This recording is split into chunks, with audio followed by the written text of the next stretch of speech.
오늘은 조금 전 봉독한 말씀을 중심으로 예수님이라면 어떻게 하셨을까라고 하는 제목으로 함께 말씀을 나누겠습니다.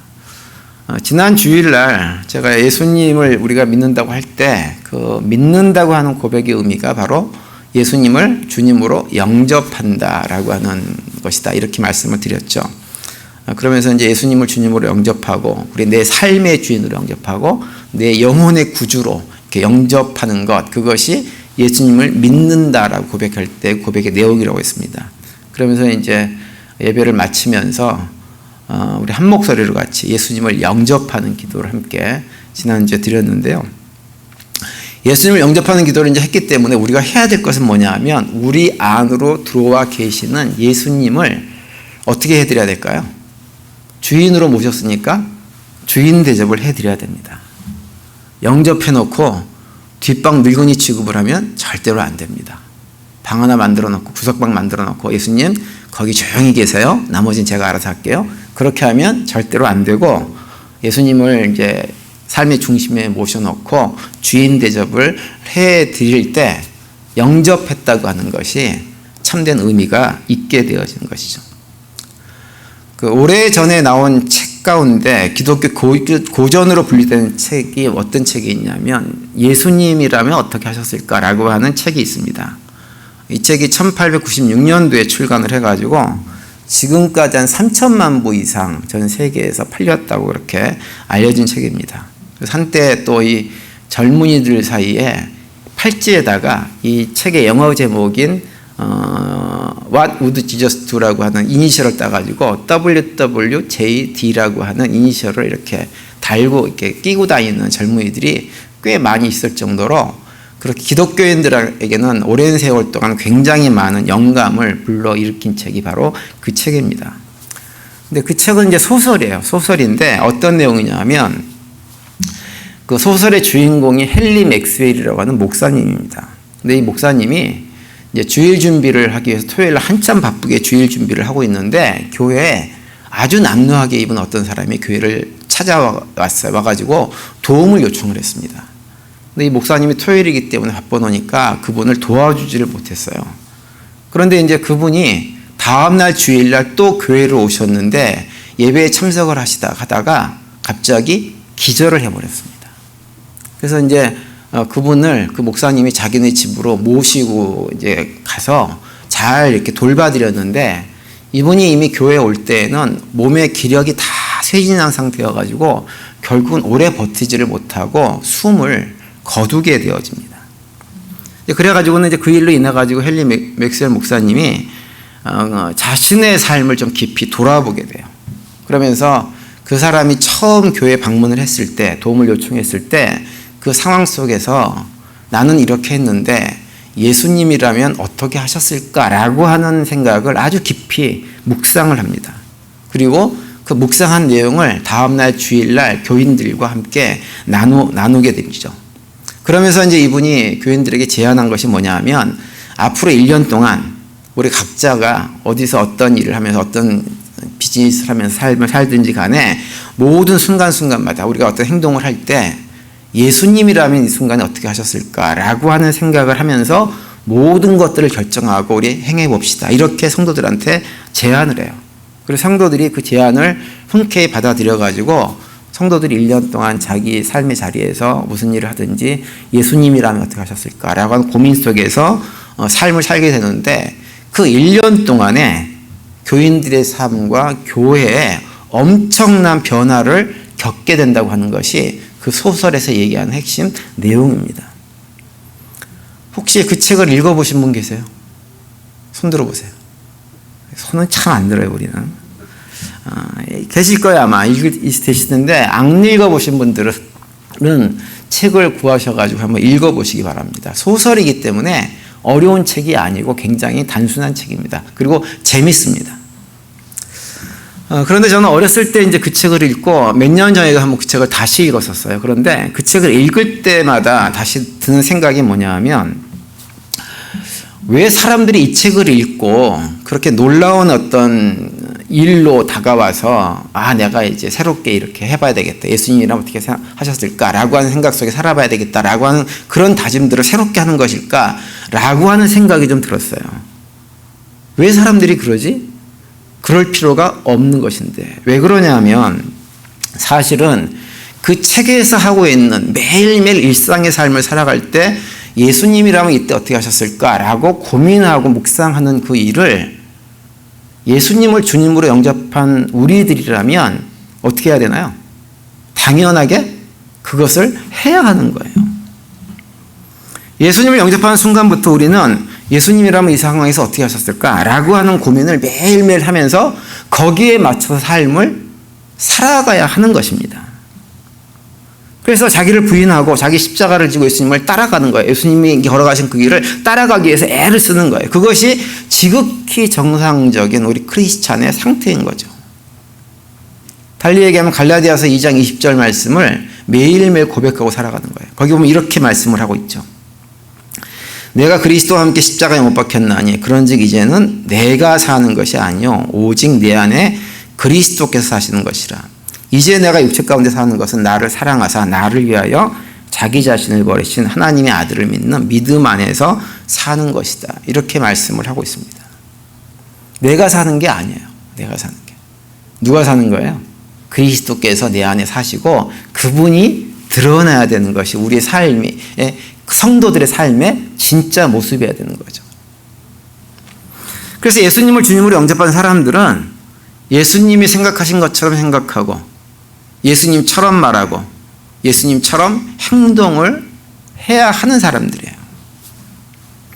여러분 그렇다고 한다면 우리가 예수님처럼 생각하고 예수님처럼 말하고 예수님처럼 행동을 한다고 할 때 예수님께서 우리 각자에게 기대하는 가장 중요한 것 너는 다른 건 다 못해도 요건 한 가지는 꼭 했으면 좋겠다라고 말씀하신 그것은 과연 무엇일까요?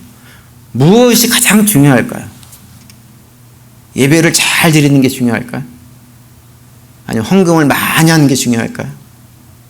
아니면 교회 봉사를 많이 하는 그게 제일 중요할까요? 아니면 전도를 열심히 하는 것이 중요할까요? 뭐가 중요할까요?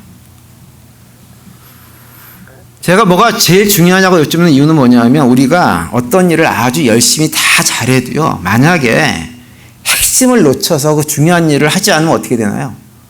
우리가 했던 모든 열심히 수고가 어떻게 돼요? 큰 의미가 없게 되어집니다.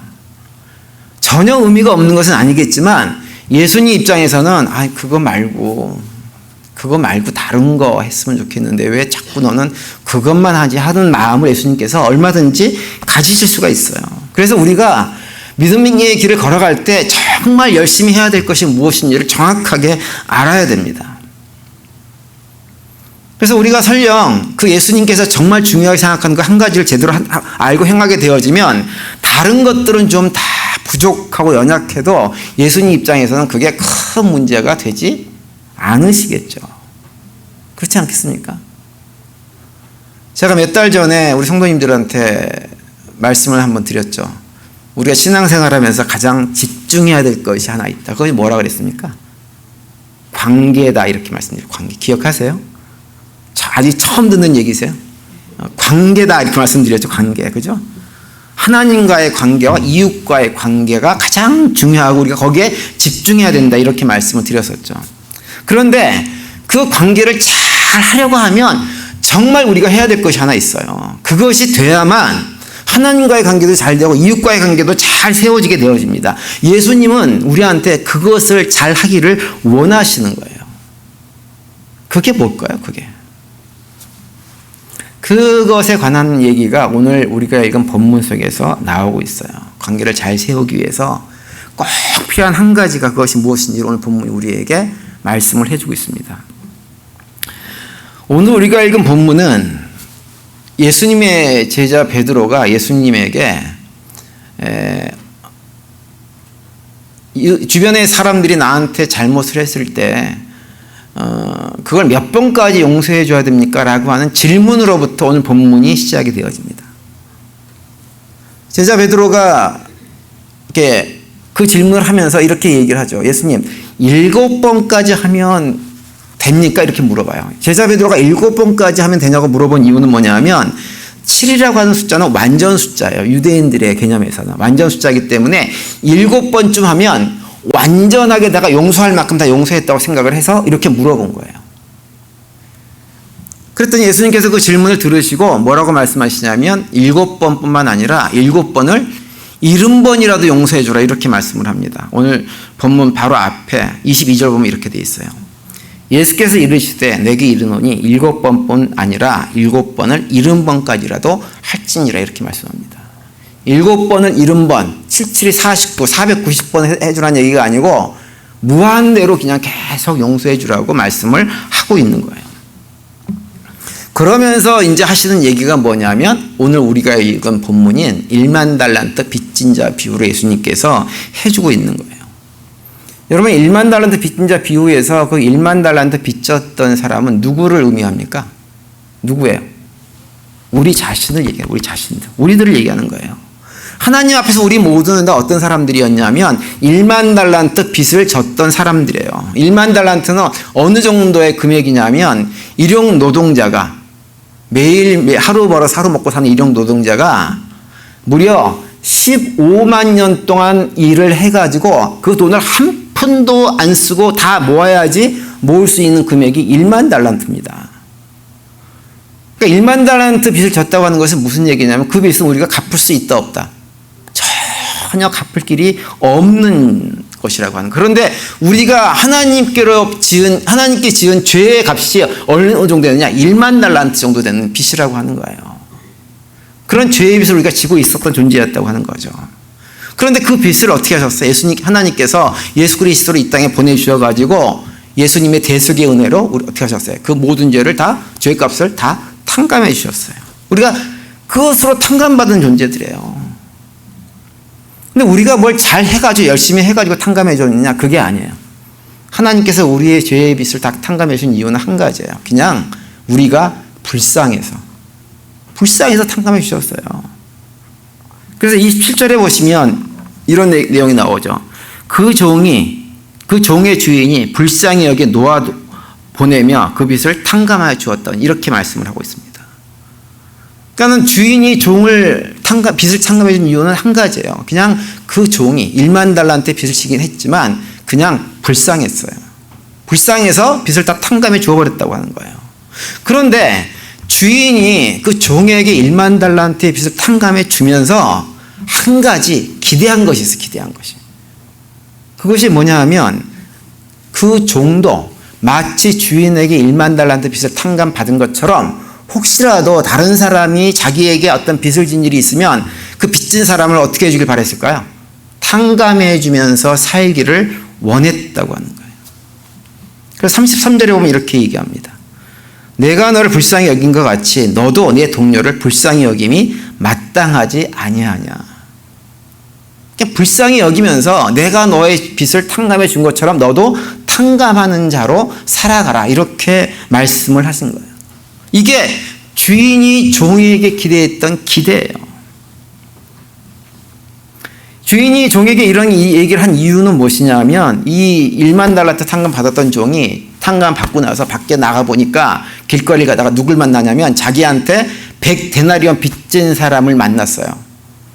100데나리온이면 어느 정도 되냐면 오늘날로 따지면 그러니까 100데나리온이면 일용 노동자가 100일치 일한 거예요. 100일치 일한 임금을 모은 것이 100데나리온이에요. 그 사람을 만나가지고는 그 사람의 멱살을 딱 부여잡고서는 야, 너 왜 빚 안 갚어? 라고 하니까 그 사람이 아니 내가 그 빚 갚을 거라고 했는데 그 얘기를 안 듣고 어떻게 했냐면 그 사람이 빚을 다 갚을 때까지 옥에 가두어 버리는 일을 만행을 저지릅니다. 그 얘기를 주변 종들이 다 보고 그 상황을 보고 자기 주인한테 다시 얘기한 거예요. 아니 그 1만 달란트 탕감받았던 종이 밖에 나가가지고 그런 일을 하더라고요 라고 했더니 주인이 1만 달란트 탕감받았던 종을 다시 불러다가 이 이야기를 하고 있는 것입니다.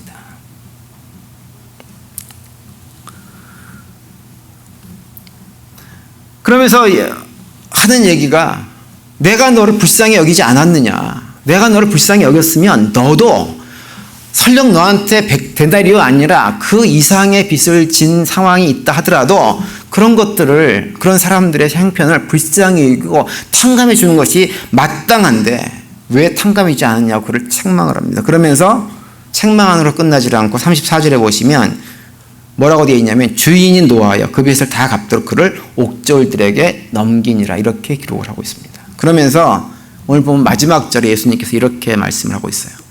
너희가 각각 마음으로부터 형제를 용서하지 아니하면 나의 하늘 아버지께서도 너희에게 이와 같이 하시리라, 이렇게 말씀합니다. 이것이 이제 오늘 본문의 내용인데요. 오늘 본문에서 우리가 한 가지 좀 생각을 해봐야 될 것이 있어요. 뭐냐 하면 1만 달란트 탕감 받았던 종이 다시 주인에게 붙들려가지고 감옥으로 들어가는 장면을 우리가 좀 생각을 해봐야 돼요. 왜 이걸 생각을 해봐야 되냐면, 여러분 1만 달란트 받았던 종이 주인이 불쌍히 여겨서 그의 빚을 다 탕감해 줬다고 하는 것은 무엇을 얘기하나요? 우리가 예수님의 대속의 은혜로 구원받았다는 사실을 얘기해 주고 있는 거예요. 그렇잖아요. 그죠? 그런데 그렇게 구원받았던 종이 다시 어떻게 됐어요? 다시 붙들려가지고는 100데나리온 빚진 동료를 용서해주지 않았다고 하는 이유 때문에 다시 붙들려가지고 어떻게 됐어요? 감옥으로 다시 갇혀버렸어요. 그러면서 주인이 뭐라 그러냐면 너가 이 빚을 다 갚기 전까지는 결코 나오지 못하리라, 이렇게 해버리셨어요. 그 얘기는 뭐예요? 구원받았던 존재인데 우리가 형제들을 불쌍히 여기지 않고 탕감해주는 삶을 살지 않으면 그 구원 취소, 이렇게 얘기하는 건가요? 1만 달란트 빚을 다 갚기 전까지 나오지 못한다는 얘기는 뭐냐면 영원히 그 빚을 갚지 못할 것이기 때문에 영원히 거기에 있어야 된다는 얘기예요. 그럼 뭐예요? 구원은 취소되는 것과 비슷한 얘기를 지금 오늘 본문이 우리에게 하고 있는 것입니다. 여러분 어떻게 생각하세요? 우리가 한번 받은 구원이 취소될 수도 있나요? 있어요, 없어요? 없어요. 그런 일은 없어요. 그런 일이 일어날 수가 없어요. 우리가 1만 달러 빚을 탕감받고 예수님의 은혜로 탕감을 받고 하나님의 자녀로 다시 태어나게 되어지면, 우리가 하나님의 호적에 이름이 올라가게 되어지면 하나님께서 우리의 호적을 결코 파내지 않으세요. 우리가 인간들도 가정에서 자녀들이 태어나면 자녀들이 아무리 속을 썩여도 그 자녀를, 부모가 자녀를 호적에서 파버리는 부모가 있어요? 없습니다. 자식이 부모를 버릴 수는 있어요. 근데 부모가 자식을 호적에서 파는 일은 하지 않아요. 그런데 하물며 하나님께서, 우리를 사랑하시는 하나님께서 우리가 좀 잘못했다고 해가지고 호적에서 파내버리시느냐? 그럴 수는 없는 거예요. 그런 일은 절대 없어요. 이건 제 혼자서 고집하는 게 아니고 그런 영적인 원리를 잘 깨달았던 사도 바울이 로마서 8장에서 이렇게 분명히 우리에게 말씀을 해주고 있습니다. 38절과 39절 보면 내가 확신하노니 사망이나 생명이나 천사들이나 권세자들이나 현재일이나 장래일이나 능력이나 높음이나 깊음이나 다른 어떤 피조물이라도 우리 주 그리스도 예수 안에 있는 하나님의 사랑에서 끊을 수 없느니라, 이렇게 말씀하세요. 우리 주 예수 그리스도 안에 있는 하나님의 사랑, 예수 그리스도께서 우리의 죄를 대속하셔서 우리로 하여금 우리의 빚을 탕감해 주시고 우리를 자녀 삼아 주셨던 그 하나님의 사랑에서 결코 끊어질 수 없다고 하는 거예요. 한 번 구원받으면 우리가 이 땅에서 어떠한 삶을 살든지 상관없이 구원받은 자녀는 하나님의 자녀인 것뿐이에요. 아무런 변화가 일어나지 않는 것입니다. 그렇다면 오늘 본문에서 1만 달란트를 탕감 받았었는데 다른 사람을 용서해 줄 줄 몰라가지고 다시 옥에 갇혔다고 하는 말씀의 의미는 도대체 무엇일까요? 어떤 의미일까요? 왜 1만 달란트 빚을 다시 다 갚기 전까지 거기서 나오지 못할 것이다 라고 말씀을 하셨을까요? 이게 무슨 의미일까요? 혹시 여러분들 가운데 오늘 제가 주보에 쓴 칼럼을 미리 읽어보신 분들이 계세요? 한번 손 들어보세요. 읽어보신 분들, 꽤 계시네요. 읽어보지 않으신 분들이 좀 덜어 계시기 때문에 그 내용을 제가 다시 한번 말씀드리겠는데, 거기 보시면, 지금 보지 마세요. 지금 또 보려고 그래요. 지금 보려고 보지 마세요. 나중에 보세요, 나중에. 제가 얘기해 드릴게요. 어떤 할아버지하고 손자 얘기가 기록되어 있어요. 할아버지가 손자한테 묻습니다.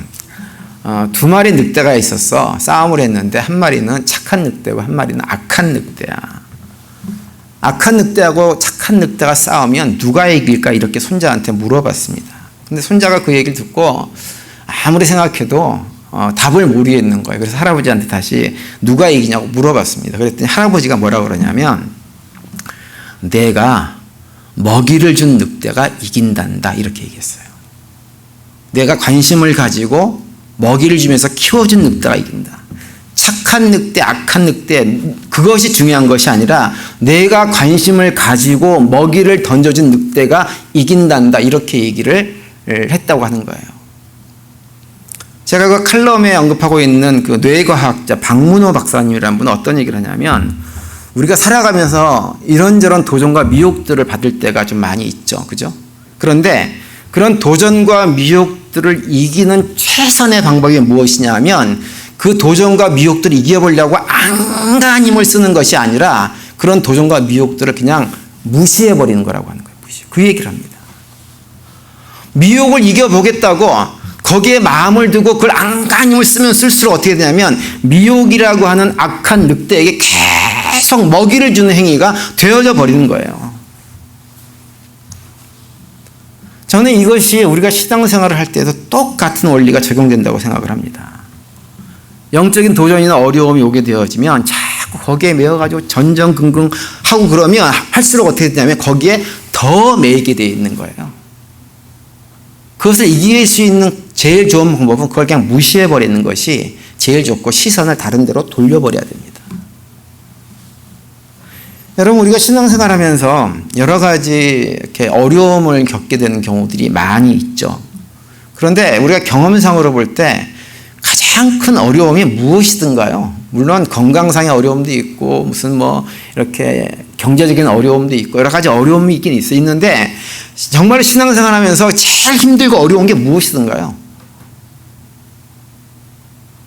관계 아니에요? 관계? 사람들로부터 오는 이런저런 도전들, 상처들, 어려움들, 문제들 그거 아니에요? 결국 그것 때문에 우리가 실족해가지고 넘어지는 경우가 정말 많이 있습니다.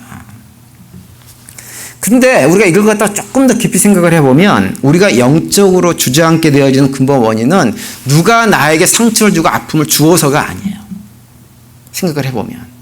왜 내가 결국은 넘어지고 마느냐? 그 상처 때문이 아니라 그 상처와 어려움들을 계속 곱씹다가 보면 억울하고 분하고 이런 마음들이 점점점 커져가지고는 결국은 어떤 일이 벌어지냐?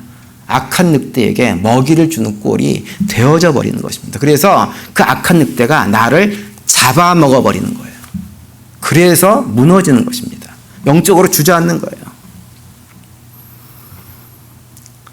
그래서 그 상태가 되어지면 어떤 상태로 바뀌냐면 내가 어디에 갇히게 되냐면 미움이라고 하는 감옥 속에 확 갇혀버립니다. 원망이라고 하는 감옥 속으로 확 갇혀버려요.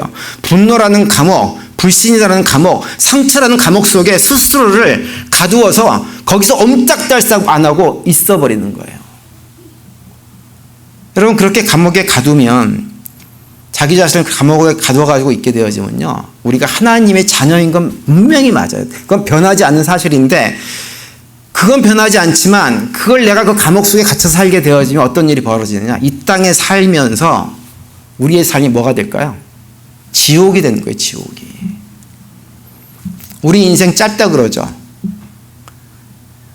짧은 인생을 살려면 우리 삶이요 행복해야 됩니다. 행복하면 시간이 얼마나 빨리 지나가는지 모릅니다.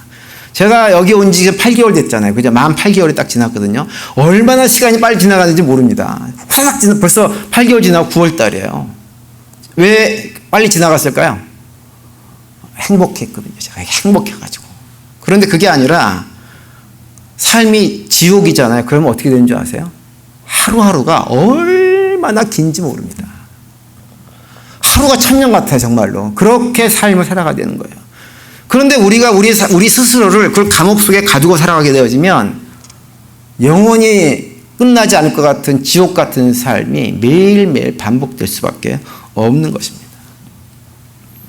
근데 주변에 보면 안타깝게도 그런 분들이 의외로 많이 계세요. 예전에 신앙생활 교회에서 열심히 하시던 분들 중에서 교회 발길을 딱 끊어버린 분들이 더러 있습니다. 근데 그들이 교회를 안 나오시는 이유는 물론 본인들의 여러 가지 이유가 있어요. 알겠지만 사실은 결국은 무엇이냐? 본인 스스로 감옥 안에 스스로 갇혀 있는 거예요. 억울함이라고 하는 감옥, 미움과 분노, 원망 이런 감옥 안에 스스로 갇혀가지고 옴짝달싹 못하고 있는 것입니다. 그러면서 이제 어떤 얘기 하냐면 미국 교회로 나가신다고 그러면서 미국 교회 나가니까 너무 좋아요 라고 얘기는 하는데 그게 좋은 게 아니에요. 그 마음속에 있는 감옥은 여전히 존재하고 사람들에 대한 미움과 원망과 분노, 상처 때문에 여전히 지옥 가운데 그의 삶이 있다고 하는 것을 결코 부인하지 못합니다. 그런데 그 감옥에서 벗어날 수 있는 길은 무엇일까요? 뭐 하면 벗어날 수 있을까요? 한 가지뿐이 없어요. 어떻게? 나에게 상처, 아픔과 원한과 분노 이런 것들을 주는 누군가를 그러한 빚을 진 누군가를 어떻게 하는 것? 예수님이 우리를 불쌍히 여기고 용서해 주셨던 것처럼 우리도 그를 불쌍히 여기고 용서해 주는 것 외에는 거기에서 나올 수 있는 길이 없다고 하는 거예요. 예수님은 그 비유를 통해 가지고 우리가 하나님에 갚아야 되는 1만 달란트 빚을 우리가 형제들을 용서해 줘야 되는 100달러 빚으로 퉁쳐버리겠다고 얘기를 했어요. 속된 말로. 똑같다고 얘기하는 거예요. 그것을 갖다가 만약에 내가 100달러 빚을 갖다가 용서해주고 탕감해주고 불쌍히 여기면서 살면 1만 달러 빚 없던 걸로 해주마 라고 말씀을 하고 있는 거예요. 제가 지난번에도 말씀드렸지만 우리가 여러분 지옥은 하나님이 보내시는 장소가 아닙니다. 하나님 우리를 지옥으로 안 보내세요. 하나님 우리를 사랑하시기 때문에 어떻게 해서든지 우리의 삶이 천국같이 되기를 원하세요. 천국 안에 살기를 원하시는 분이지 지옥으로 보내시는 분이 아니세요. 지옥은 어떻게 가느냐? 우리 스스로 내 발로 내가 걸어 들어가는 거예요. 그런데 그 지옥에서 나오는 것도 나 스스로 나올 수 있다고 하는 거예요. 어떻게 하면? 용서하면. 하나님께 예수님께 내가 받은 모든 은혜들 그 용서의 그 은혜들을 탕감받은 은혜들을 기억하면서 나도 그러한 삶을 살고자 하면 그 지옥으로부터 벗어날 수 있는 은혜를 경험하게 되는 것입니다. 요한복음 13장에 보면 예수님께서 제자들하고 마지막 성찬을 하신 다음에 제자들의 발을 씻어주시는 장면이 기록이 되어져 있어요. 예수님께서 제자들의 발을 다 씻어주신 다음에 14절과 15절에서 이렇게 말씀을 합니다. 내가 주와 또는 선생이 되어 너희 발을 씻었으니 너희도 서로 발을 씻어주는 것이 옳으니라. 내가 너희에게 행한 것 같이 너희도 행하게 하려 하여 본을 보였노라. 이렇게 말씀을 합니다. 예수님이 자신이 제자들의 발을 씻어준 것처럼 제자들도 발을 씻겨주는 자로 삶을 살게 하기 위해서 친히 주님께서 본을 보여주셨다고 하는 거예요. 발을 씻어준다고 하는 것은 뭐냐면 그의 상대방의 가장 더러운 부분을 보지 않겠다고 하는 거예요. 상대방의 가장 악한 부분을 내가 보지 않겠다고 하는 거예요. 그 상대방의 그 악함 때문에 과거에 그 사람이 나에게 어떤 상처, 아픔을 주었든지 그것을 안 보겠다고 하는 거예요. 씻어버리겠다고 하는 거예요. 씻어버리라고 하는 것입니다. 왜? 주님께서 우리의 발을 그렇게 씻어주셨기 때문에 우리도 그렇게 살게 하기 위해서 주님께서 친히 우리에게 그 본을 보여주셨다. 이렇게 말씀을 하고 있는 거예요. 여러분, 우리 인간이란 존재는요, 제가 여러 번 말씀드렸지만 악합니다. 마음에 성경에서 그렇게 말씀하세요. 태어날 때부터 그 생각하는 것이 악함이라 이렇게 말씀하세요. 어린아이들이 천사가 아니잖아요. 우리가 경험해봐서 알죠. 애들도 참 놀라울 때가 많이 있습니다. 우리 인간의 존재는 그런 존재예요. 악하고 더러운 것들이 있을 수밖에 없어요. 털어서 먼지 안 나는 사람 없다라고 하는 말이 틀린 말이 결코 아니에요. 근데 내가 누군가를 바라보면서 그 악하고 더러운 것들을 자꾸 찾아내려고 마음 먹잖아요. 그러면 어떤 일이 벌어지는 줄 아세요? 수도 없이 찾아낼 수 있어요. 한도 끝도 없이. 모든 것들이 다 문제로 보이고 모든 것들이 다 문제로 보이고 한도 끝도 없이 발견할 수 있습니다. 뿐만 아니라 상대방이 과거에 나에게 준 이런저런 상처들을 기억해내는 것은 그것처럼 쉬운 일이 없어요. 상대방이 나에게 잘해준 것은 정말 기억이 안 나는데, 경험해서 아시잖아요. 그건 기억이 참 안 나는데 어쩜 그렇게 과거에 나한테 어떻게 했던 것들은 기억이 사라지지도 않고 그대로 남고 그렇게 쉽게 금방 기억이 남는지. 그게 우리 인간입니다. 그런데 우리 인간이라는 존재가 모든 것이 나쁘고 모든 것이 악하고 모든 것이 더럽고 그 사람의 모든 것이 다 나에게 악한 것만 행했냐면, 돌아보면 그렇지 않다고 하는 것도 얼마든지 발견할 수 있어요. 좋았던 관계 속에서 그 사람이 나에게 참 선하고 좋게 하고 나에게 웃음을 가져다 주고 행복하게 만들었던 순간들도 돌아보면 또 있습니다. 또 있어요. 악한 면만 있는 것이 아니라 또 그 안에 하나님께서 성령 하나님께 주신 마음이 있어가지고 선한 모습으로 서로 봉사하고 섬기게 하는 마음이 분명히 그 안에 있기 때문에 그것을 발견하려고 하면 얼마든지 또 그런 모습들을 발견할 수가 있는 것입니다. 여러분, 발을 씻어준다는 건 뭐예요? 그 사람의 악함들, 그 사람이 과거에 나에게 했던 어떤 어려움들, 상처들, 그것은 보지 않고 깨끗한 거, 깨끗한 발, 그 사람의 선함들, 아름다움들, 그리고 그 사람이 과거에 나에게 해줬던 참 좋은 일들, 그래서 내가 그것 때문에 많이 웃고 좋아했던, 행복했던 그것들만을 계속 바라보는 것. 여러분, 그것을 하려고 그러면 얼마든지 우리가 할 수 있는 것이, 그것이 바로 무엇이냐? 상대방의 발을 씻어주는 것인데, 주님께서 우리에게 말씀을 하세요. 내가 너희들이 발을 씻겨준 것처럼 너희도 그렇게 서로 발을 씻겨주면서 살아가라, 이렇게 말씀을 합니다. 그것이 악한 늑대가 아니라 선한 늑대에게 먹이를 주는 일이고, 그것이 무엇이냐? 우리가 갇혀있는 감옥으로부터 우리를 자유롭게 만들어주는 일입니다. 예수님 우리에게 오셔가지고 우리가 우리의 삶 속에서 용서하고 이해하고 품어주고 바로 씻겨주는 자의 삶을 살라고 명령하셨어요. 그런데 그 명령을 하신 이유는 씻김을 받는 사람을 좋게 하기 위해서 그런 게 결코 아니에요. 내가 그 감옥으로부터 벗어나서 참된 자유와 참된 평강을 풍성하게 주님 안에서 누리며 살게 하기 위해서 우리한테 그렇게 하라고 우리에게 말씀을 하고 있는 것입니다. 저는 우리 성도님들이 단 한 분도 스스로 감옥에 갇혀서 지내시는 분들이 한 분도 안 계시기를 간절히 바랍니다. 악한 늑대에게 먹이를 주지 마세요. 선한 늑대에게 먹이를 주고 상대방의 발을 씻어주고 서로를 바라보면서 선하고 좋은 것들만을 바라보기 위해서 노력하시기를 바랍니다. 그래서 우리 모두의 삶이 지옥이 아니라 하나님의 사랑과 은혜로 충만한, 그 용서로 충만한 가운데 지옥이 아닌 천국을 믿음의 여정 가운데서 경험하는 우리 모두가 될 수 있게 되기를 간절히 바랍니다. 베드로전서 3장 8절과 9절에 보시면 이렇게 우리 권면하고 있습니다. 마지막으로 말하노니 너희가 다 마음을 같이하여 동정하며 형제를 사랑하며 불쌍히 여기며 겸손하며 악을 악으로 욕을 욕으로 갚지 말고 도리어 복을 빌라, 이렇게 우리에게 말씀을 해주고 있어요. 서로 불쌍히 여기고 사랑하고 겸손하게 악을 악으로 갚지 마시고 욕을 욕으로 갚지 않고 악을 선으로 이기는 그런 삶을 살아가는 것, 그것이 바로 예수님을 주님으로 영접한 우리가 해야 될 가장 중요한 일이라고 하는 거예요. 이번 한 주간도 그런 고백 가운데 삶을 살아가시면서 주인 되신 우리 예수님의 삶을 우리가 닮아가고 그 가운데서 또 주님께서 우리에게 주시는 참된 평강과 참된 자유를 누리며 살아가는 복된 한 주간이 되시기를 간절히 축원드립니다.